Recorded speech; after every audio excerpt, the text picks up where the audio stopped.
Good morning, guys. How are we today? Okay, we are going to go over the practice exam today, but before we do, I did have a special request to go over the exam concept study guide. This is on the front page of your course website in the exam content folder. Is down.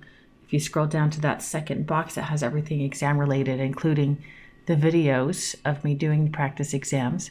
And you'll see this little concept study guide. It can be helpful as you're just going through the material. So like, starting tomorrow or Thursday when we jump into chapter 5, you can just pull out the exam concept study guide and make sure that we're seeing everything that we see as we go, right? And that you're getting it there. So I've got the exam concept study guide here, and you can kind of see for ionic compounds, this is what is expected from you, and for covalent compounds, this is what expected of you to be able to do. And I've actually just pulled this up alongside our worksheets to kind of show you that pretty often these are also reflected here. So for ionic compounds, this first thing, predict the charge of an ion based on its location in the periodic table. That's like exactly what's going on here in section 1, right? So you should say, okay, sulfur, it's in group 6. You've got your periodic table on you, therefore it's got a charge of -2. Does that make sense? You guys with me? Okay. Understand the nature of an ionic compound and why they form. This is more of a conceptual problem, so there's not going to be something in here in your worksheet to do, but it still could be on the exam. And this is talking about how in ionic compounds, what has happened is one element has given electrons to another element. They both become charged ions, and then they're very attracted to each other because they have opposite charges. The formula of an ionic compound using the charges of each ion is what we did here in sections 3 and 4, right? Where we have to make sure that the charges cancel so that you've got a neutral element. Naming cations and anions, or giving the formula from the name, including, because they have kind of different naming rules, main group cations, anions, transition metals, and polyatomic ions. So this is coming down here where we were naming and determining the structure from the name for ionic compounds.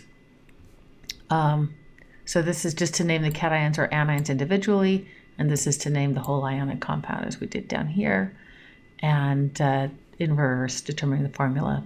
General properties of ionic compounds, we talked about how they are electrolytes in our chapter on ionic compounds. We also talked about how at the end of our covalent stuff, and we looked at different types of solids, we talked about how ionic compounds generally have very high melting boiling points, and they tend to be brittle and crystalline. Any questions on the concept study guide for ionic compounds?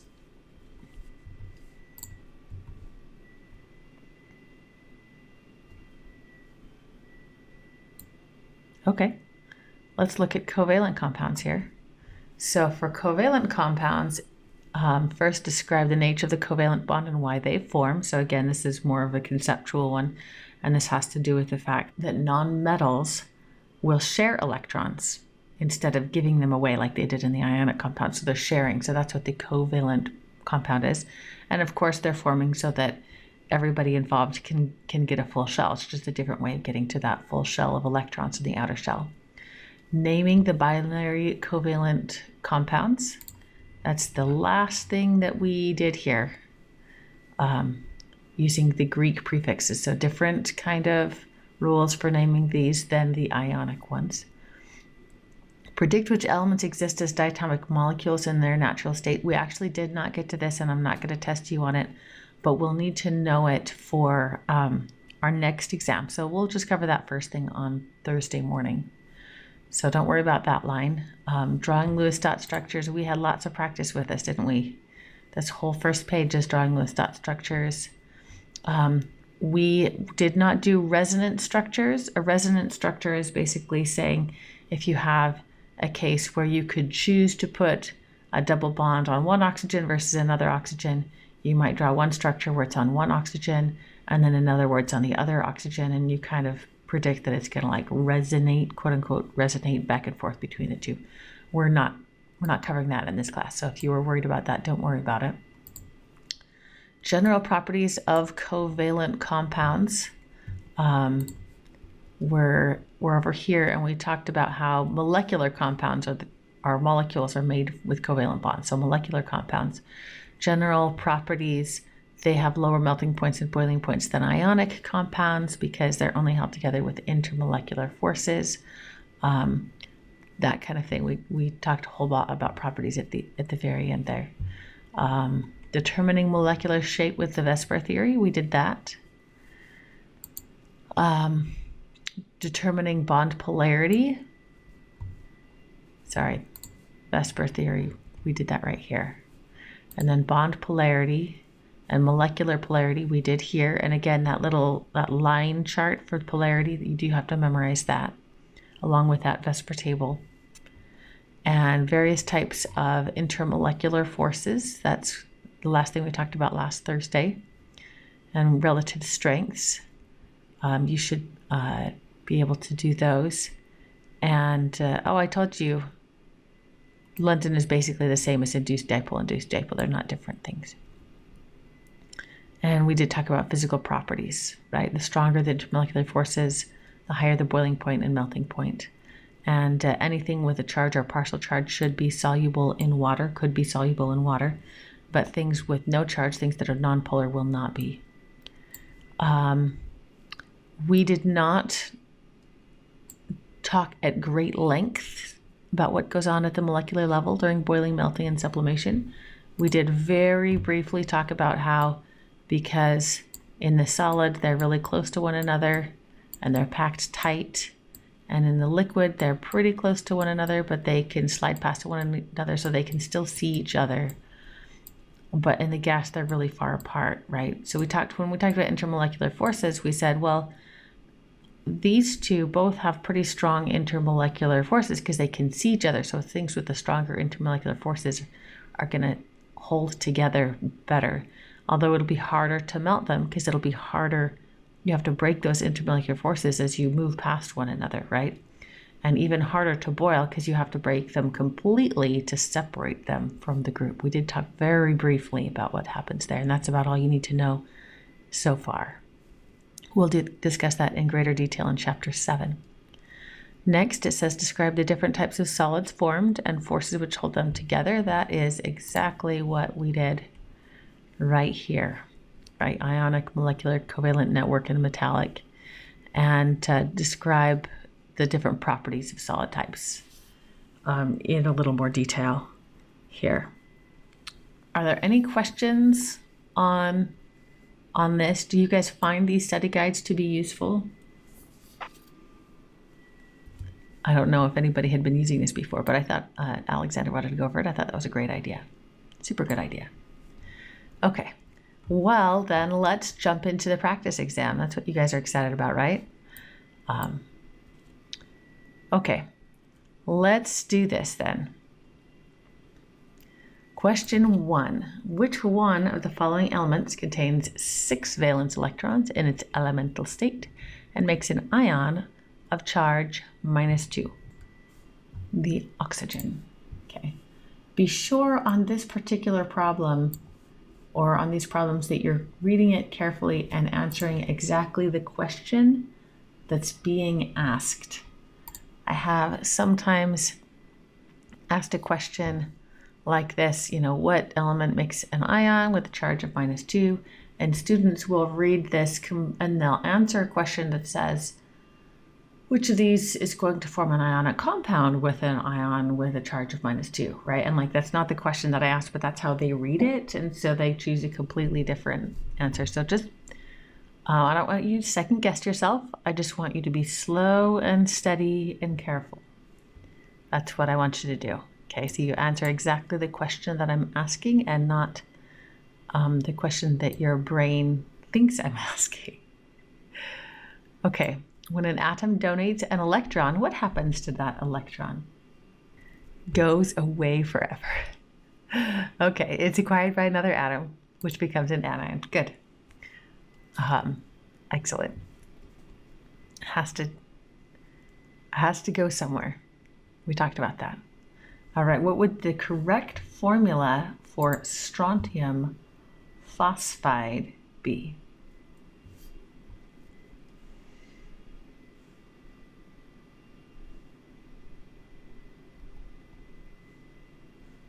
Oh, hang on a second. Nicole says, is it asking for what happens to the atom that it's giving the electron to? No, it's asking for what happens to the electron, like where does it go, right? So if this atom donates an electron, loses an electron, where does it go? And we talked briefly about how the electron is never just going to leave, but it has to be given to something else. And so you get that little handoff. So when another atom comes by and picks up an electron, because the electron has a negative charge, when that atom picks up the electron, then it becomes negatively charged, which is the anion, right? You guys will remember that cations are positively charged because there's a plus sign in the word, right? And then the anions, of course, are negatively charged because there's not a plus sign. Good question, Nicole. Okay, so what is the correct formula for strontium phosphide? I feel like I need to get my periodic table up here. I can't answer these questions reasonably without the reference point here. So strontium is here in group 2, so it's going to have a charge of +2. So here we are, Sr plus 2. And phosphorus is over here in group 5. So we know that it's going to have a charge of -3. And you know that it is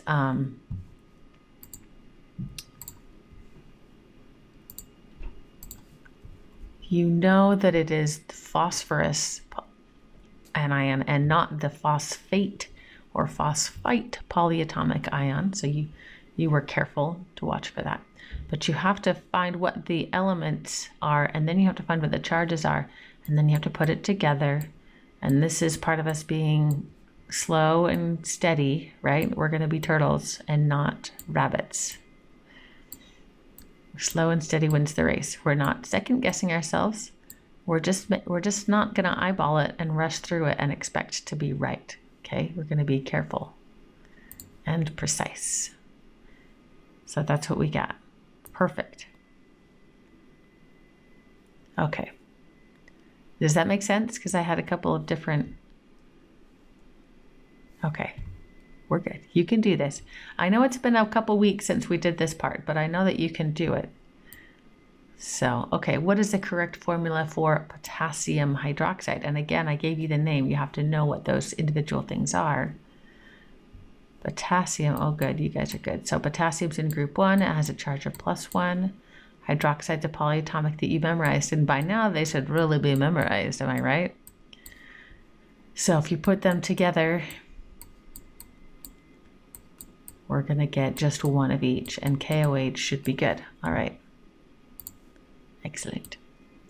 What is the correct formula for lead IV nitrate?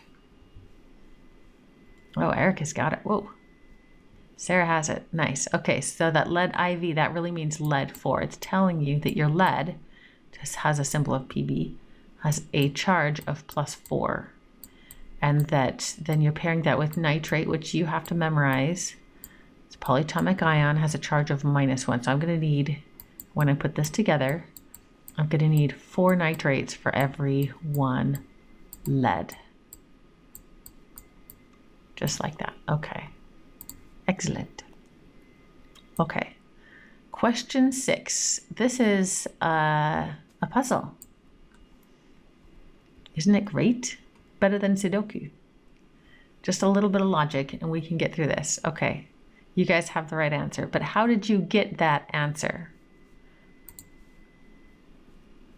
For the rest of us that didn't maybe get it on the first try.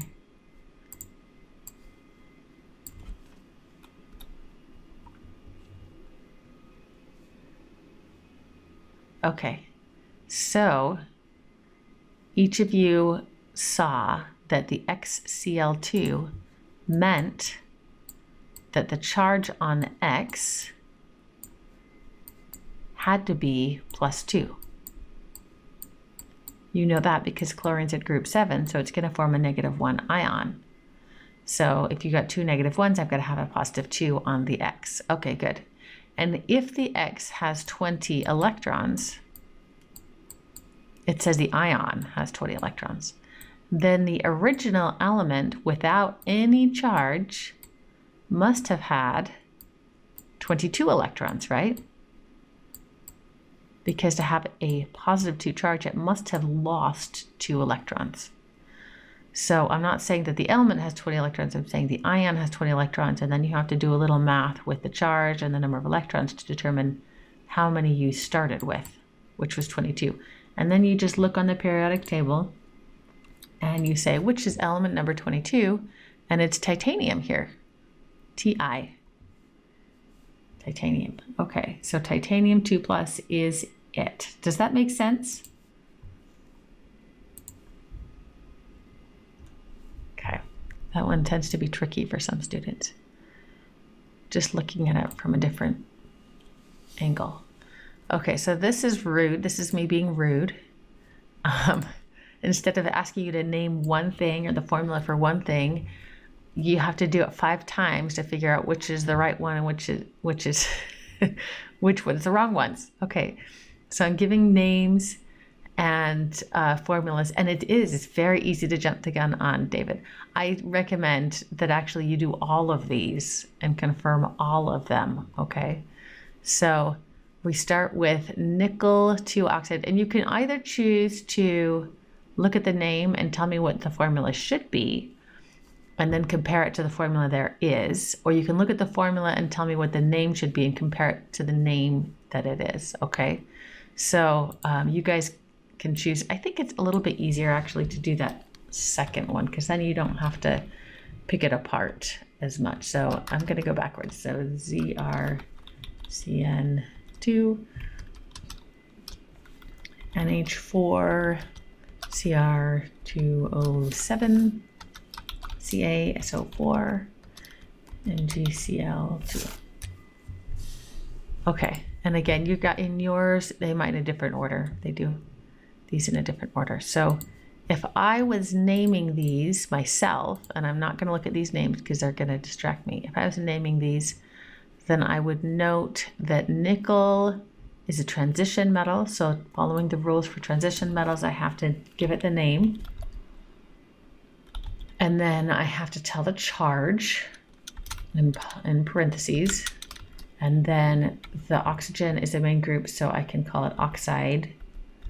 That's how you do that. And then, of course, I have to remind myself, okay, if oxygen is -2 because it's in group 6, and there's one of those, and then I have 2 nickels. So over here, I've got to have a +2 charge, but divided by 2 nickels, which means each one's got a 1 charge. This is nickel 1 oxide. Okay, here, I'm going to put that in. Nickel 1 oxide. All right, so for ZrCN2, I know that Zr is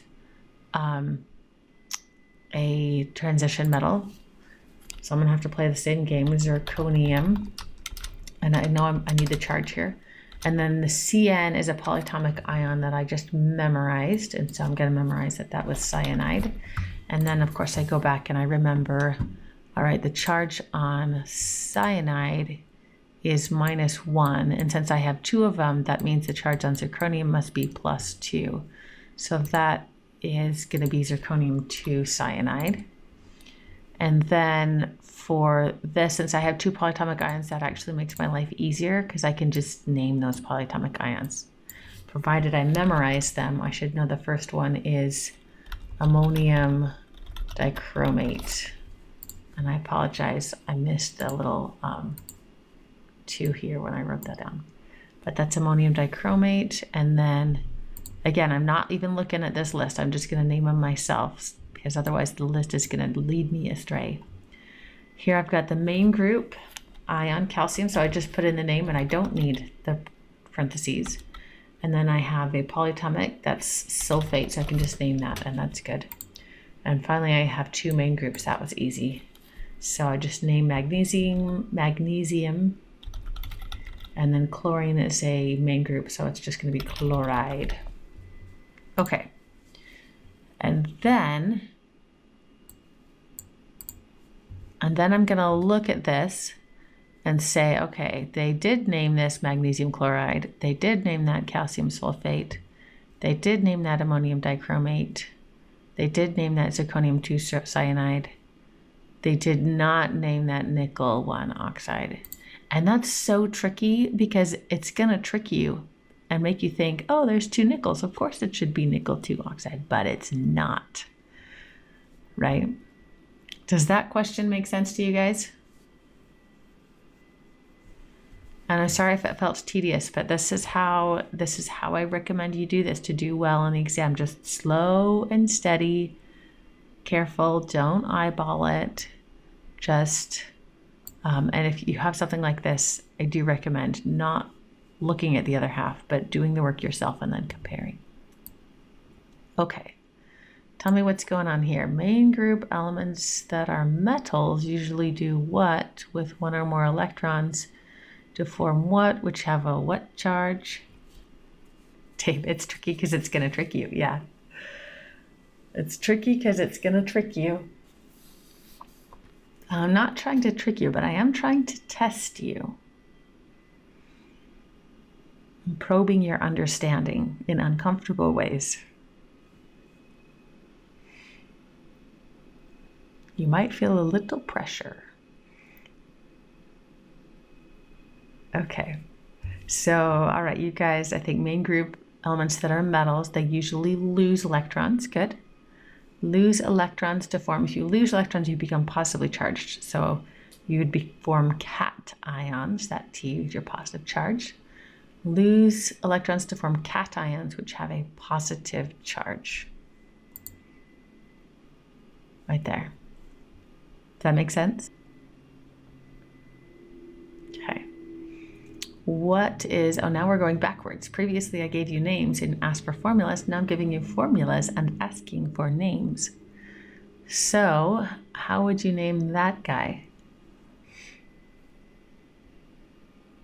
Good, just magnesium phosphate. Magnesium is a main group, so you just name it. You don't need the charge in Roman numerals. And the phosphate's a polyatomic, so you just name it. Perfect. All right, what about SnCl2?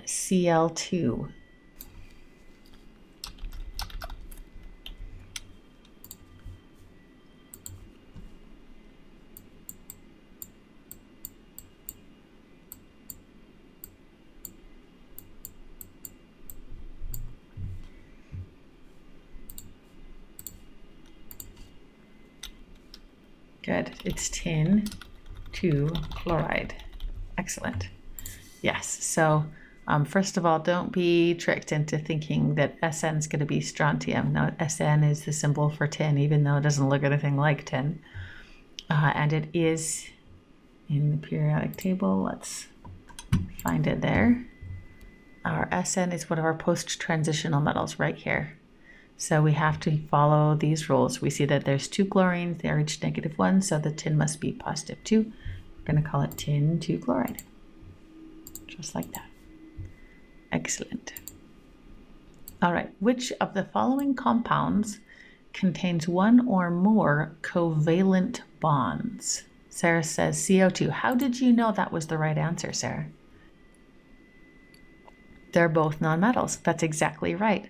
The calcium, the barium, the cesium, and the sodium are all metals, and you can confirm calcium, barium, cesium, sodium, all of those are metals. So if you've got a metal with a nonmetal, then you know that's an ionic compound. But if you have more than 2 nonmetals together, then that's going to be a covalent bond. Excellent. Which of these, ooh, okay, we're on to Lewis dot structures, aren't we? So, and again, this is me being rude. Instead of just saying, what kind of bond does this one compound have, and then giving you the option between a single bond, double bond, or triple bond, or something like that, I'm gonna make you draw out 4 molecules and figure out which is the one that's got the triple bond. All right, so you guys are saying that it's CO. And again, I recommend, even though this one in my exam is listed first, if you went down, you might catch it early, but I would still recommend writing these out to make sure that it's not one of these, okay? Just to be careful. All right, so, but if you did CO, you would see, okay, carbon has 4 electrons, oxygen has 6, so I have a total of 10 electrons. Yeah, I do recommend you draw them all out. That's great strategy. That's good. That's proper exam hygiene. Is that the right word? I'm not sure if that's the right word. Proper exam etiquette, proper exam. That's the right way to engage with an exam. How's that? Okay. All right, so we've got 10 electrons. If we say carbon central and we have the oxygen attached, we've used 2 electrons. We've got 8 left. We put ones around the exterior. We've used 6, we've got 2 left, and we put those here. And that's where we see, okay, I'm gonna need to share, and that's still not enough, so I'm gonna need to share again. And that works, I've got a triple bond. Excellent. Would you guys like me to draw each of these out? Because like I did say, it's, okay. Sarah's like, no, don't draw them out. All right. Question 13 is kind of the same. Which of these contains a double bond? Here we go. Again, I recommend you draw them all out, but Sarah says it's C2H4, so let's verify her work here. So if I have C2H4, I'm going to have 2 carbons. They're each bringing in 4 electrons. And 4 hydrogens, they're each bringing in 1 electron, and that's going to be a total of 12 electrons. So carbon, carbon, and you might remember these from our worksheet because we actually did these ones on the worksheet. Let's see here. Yeah, there's your C2H4 that we did for this one, by the way. You've done, I know it's been so long, you're not going to remember all of them, but you did C2H6, you did, sorry, C2H4 and C2H2. You've done water, cyanide, as compared to these ones up here as well. Let's see. Give it a chance to do all of these. There's your SO2. Have you do nitrate? Not up there. But you've done it before. You've seen many of these before. So hopefully it's not like surprising to see these on here. Anyways, okay, so if you remember, we put both carbon central. Because you can actually try to put 1 carbon central and it will never work. You'll never get it to work. You're going to be very confused. But here we've got 2, 4, 6, 8, 10 electrons. We've used 10. We've got 2 left. You're supposed to put them on exterior atoms, but the hydrogens are all happy, so we can put it on 1 interior atom and then note that the other carbon's not going to be happy with that. So we can move them in between and everybody's happy. So there's your double bond. Any questions on that one? I can also draw any one of these other ones if you'd like me to. The CN in particular, I'm not sure if we've seen that before, but it looks exactly like the CO. It's got a triple bond here. Just looks like that. And then of course we'll put that in brackets because it's got a charge, negative charge. Okay, what does this chemical formula indicate?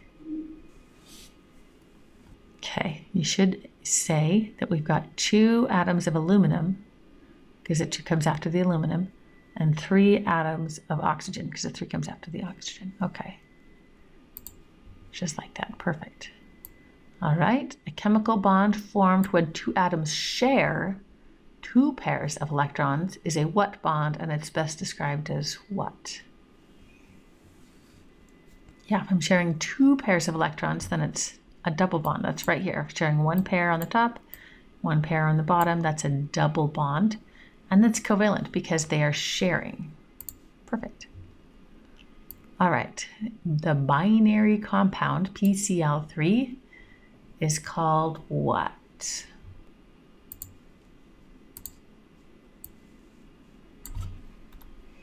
Good, phosphorus trichloride. Now we're following the naming rules for covalent compounds because these are two nonmetals. And so we're just going to use those Greek prefixes to say how many of each atom we have. So you could call it monophosphorus trichloride, but we always drop the mono if it's on the first one listed. So it's just phosphorus trichloride. Perfect. Good job. All right, consider the molecule SiCl4. Electronegativity values for Si and Cl are 1.8 and 3.0 respectively. And by the way, you will be given, well, I'm not giving you your electronegativity table. You're going to print it off yourselves, right? So you could have looked that up, but I'm giving it to you. Based on these values and on consideration of molecular geometry, the SiCl bond is what and the molecule is what? Well, I can do the math right here and say that 3.0 minus 1.8 is 1.2, and that's in between my cutoffs, which is 0.5 and 1.9 for polar. So the bond is definitely polar. So I can narrow it down to these two options. But I need to know if the molecule is polar or non-polar. Oh, hang on a second. Erica's asking a question. She says, would I have been wrong if I called it monophosphorus? And the answer is yes. We always drop the mono off of the first one, right? If there was one chlorine, I'd call it monochloride, but just for the first atom, because you'll just have one atom there, like, because it's like the central one. We just drop the mono there. Okay, sorry for that interruption. Okay, so on this one, we've got the fact that the bonds are polar. We just need to know if the molecule is polar, and to determine that, we have to go through the whole trouble of drawing the whole thing out, okay? And in the right shape, to do that, we have to know the Lewis dot structure. So SiCl4, Lewis dot structure, here we go.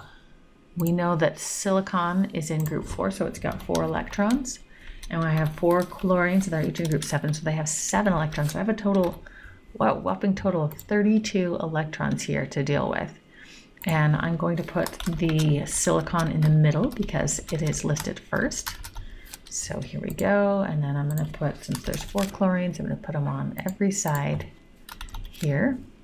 And then I'm going to connect them with single bonds. So here we go, 1, 2, 3, 4 single bonds. And when I do 4 single bonds, whoops, that's going to use up 8 electrons, and I've got 24 left, right? So we're going to put these 1, 2, 3, 4, 5, 6. 1, 2, 3, 4, 5, 6. 1, 2, 3, 4, 5, 6. And of course, 6 times 4 chlorines is going to be 24 electrons. So there I'm going to use up all my electrons. I have nothing left. I'm all out. Nothing goes on the silicon. If I evaluate, it actually looks good. So then I move on to the geometric shape, which Erica has noted is tetrahedral. So I'm going to put the silicon in the middle. I've got 2 straight lines on one side of the molecule, a wedge and a dash on the other side of the molecule, chlorine, chlorine, chlorine, chlorine. And now we did say that the bonds were polar. So this SiCl bond is polar. And I'm gonna, it's just much clearer if I, so partial negative on the chlorine because it has a higher electronegativity, and a partial polar on that silicon for that bond right there. Partial negative on this chlorine, and a partial positive on the silicon for this bond. A partial negative on the chlorine and a partial positive on the silicon for this bond. And a partial negative on the chlorine and a partial positive on the silicon for this bond. So then I look at this structure and does it pass the line test? Can I cluster the negatives on one side, the positives on one side? No, I can't because the positives are all in the middle and I'm surrounded by negatives. Okay, so it does not pass the line test. The molecule is not polar. Even though I have polar bonds, the molecule is not. All right, that took some time, but we did it. It's good. Okay. Question 18. Which element listed is the most electronegative?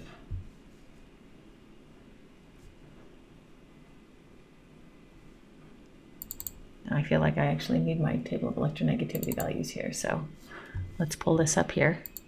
I should just be able to look and say, okay, iodine is 2.5, sodium is 0.9, chlorine is 3, aluminum is 1.5, and bromine is 2.8. So yeah, chlorine at 3 is the correct answer. Excellent. All right. The bond angle of water is what? Because the what? Now, I told you I would not test you on bond angle, so I apologize if this scared you or threw you for a loop here. I should not have asked you that question. But the bond angle is approximately 109.5 because as you write that out, you'll see that water has 4 electron sets because it has 2 single bonds and 2 lone pairs. And so 4 electron sets means a tetrahedral electronic geometry, and therefore the bond on any tetrahedral is in an ideal, I should say the bond on an ideal tetrahedral is about 109.5 degrees. All right. Question 20. According to Vesper theory, a molecule with 3 charge clouds, including 1 lone pair. Well, this is nice because they just told you what you're looking at. So rather than having to solve it, okay. So they're just going to say, okay, I have 3 charge clouds. So you're going to say, okay, 3 charge clouds or 3, I call them electron sets.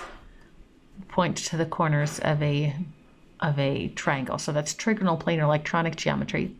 But if one of them's a lone pair, then I don't pay attention to it because I'm only looking at the atoms, like there's an atom here, and there's an atom here, and there's an atom here. Okay, so then I look at that shape and it's bent. Excellent, you guys are on it. All right, which of the following bonds is the most polar? And now we're gonna look at, I feel like I wanna copy and paste this. I don't know if it'll let me here. Oh, sure it will. It just, of course, used the font that I was using. Okay, so here I'm going to use that table of electronegativity values I was just looking at, right? And I'm just going to compare. Okay, so Cl and O here, if chlorine is 3 and oxygen is 3.5, the difference is 0.5, right? And if N is 3 and carbon is 2.5, the difference is 0.5.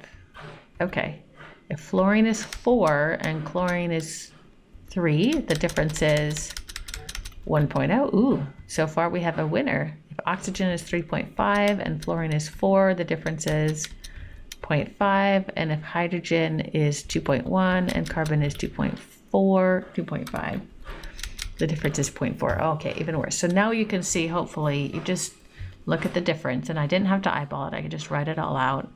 It's the difference is the greatest for the FCl bond. Does that make sense?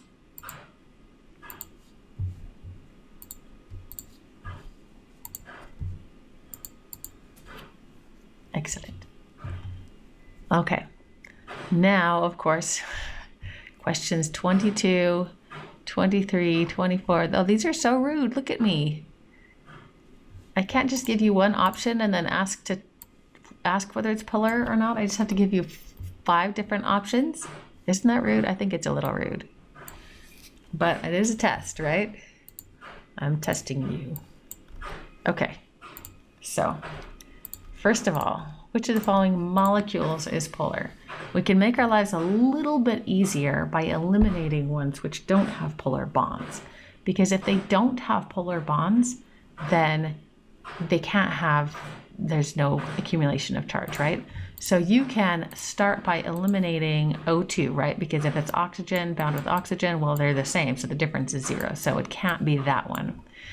And we just saw previously the CH bond. This is 2.5, this is 2.1, and so the difference is 0.4. So the CH bonds can't be polar. So we can cross those out. Neither of these have polar bonds. But if I look at each of these, 3.0 versus 2.1, the difference is 0.9, so I can have polar bonds. 2.5 versus 3.5, it's 1.0, I can have polar bonds. Same thing here, all of these have polar bonds, so we should write each of these ones out. Okay, we should write them out. And as David says, it's tricky because I'm tricky. I am tricky, yes. I'm tricky. You just can't be tricked, right? Is it still a trick if I tell you it's tricky? I don't know if it's tricky if I tell you that it's tricky. It's still a trick. But I'm just gonna make you be thorough and careful, okay? So, oh, hang on a second. SO3, did I, oxygen's 3.5 and sulfur's 2.5. So no, it's a difference of 1.0. So the SO bond is polar. So we should write each of these out. But when you write these out, and I'm not going to go through the entire process, because you guys should be able to do it, but when you write it out, you'll find that carbon dioxide is linear. And so it's like they're pulling opposite. Okay, so they cancel. And SO3 is trigonal planar, so now it's like a three-way tug-of-war. And again, they're pulling overall equal and opposite directions. So it's also not polar. But the NH3, when you draw it out, you figure out the Lewis dot structure and then you draw it in its shape, is actually trigonal pyramidal. It's got a lone pair that's pushing everything else out of shape. So when I do my little deltas, I'm going to end up with 3 delta negatives on the top and 3 delta positives down at the bottom. So it definitely passes the line test. Or you could say it's, it's pulling this direction, it's pulling this direction, it's pulling this direction. They don't cancel out because all 3 of them are pulling up. So there's an overall dipole going that direction. Does that make sense, you guys? Okay, so the NH3 is polar. Okay, which of the following cannot have hydrogen bonds? HCl cannot have hydrogen bonds. Why, Sarah? Because hydrogen bonding is fun, and that one's not fun. So what we mean by that is that to have hydrogen bonding, you have to have a hydrogen attached directly to a fluorine, directly to a nitrogen, or directly to an oxygen, right? Fun. And if it's attached to anything else, then it's not doing hydrogen bonding. So HCl still does dipole-dipole interactions, but it does not have hydrogen bonds. Good.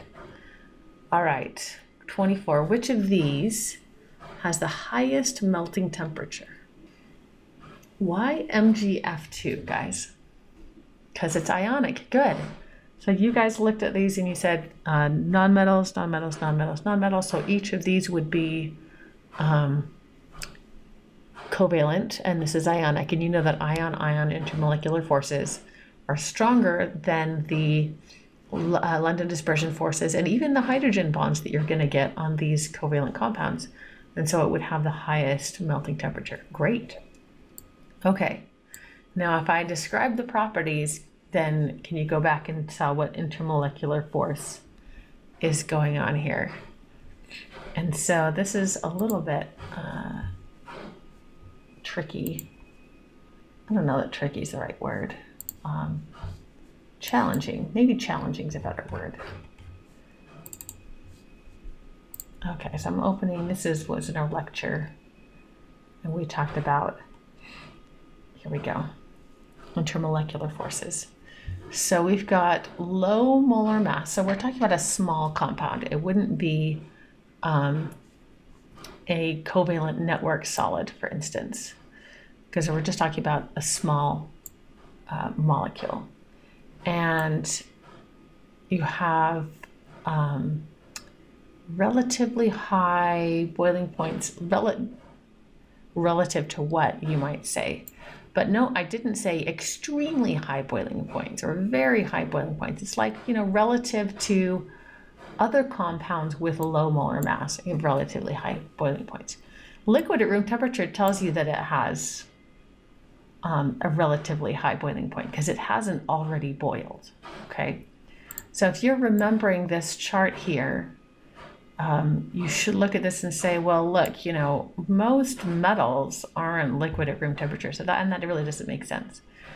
Covalent bonds as an intermolecular force is talking about things like diamonds. Okay, so we're not talking that, right? So ionic bonds would make ionic type compounds. Those are usually going to be solid at room temperature because they have extremely high melting and boiling points. So we really are looking at, when we say compounds with low molar mass, we're really talking about these ones right here, just these covalent ones. And all right, so we're looking at covalently bonded compounds. And so we're basically saying if I'm comparing hydrogen bonding covalent compounds with dipole-dipole covalent bond compounds and London dispersion covalent compounds, which of these would best describe something which is going to have a relatively high melting and boiling point? And the answer is hydrogen bonds. In fact, your best example of this, and it might be the best thing to do, is to think, okay, what's like a covalent compound that's a liquid at room temperature? Well, that's water. Like water's our classic hydrogen bond example that's liquid at room temperature. And we talked about how everything else, these other small compounds, have very low melting and boiling points, right? That if it was London dispersion, it would already have boiled long before even this one melted. So hopefully that makes sense, as you can kind of parse these and eliminate, for instance, London dispersion forces, which have very low boiling points. The trick here, and it's not the trick, I'm not trying to trick you. I'm not the one who named these. It's terrible. But the challenge maybe is that's a better adjective.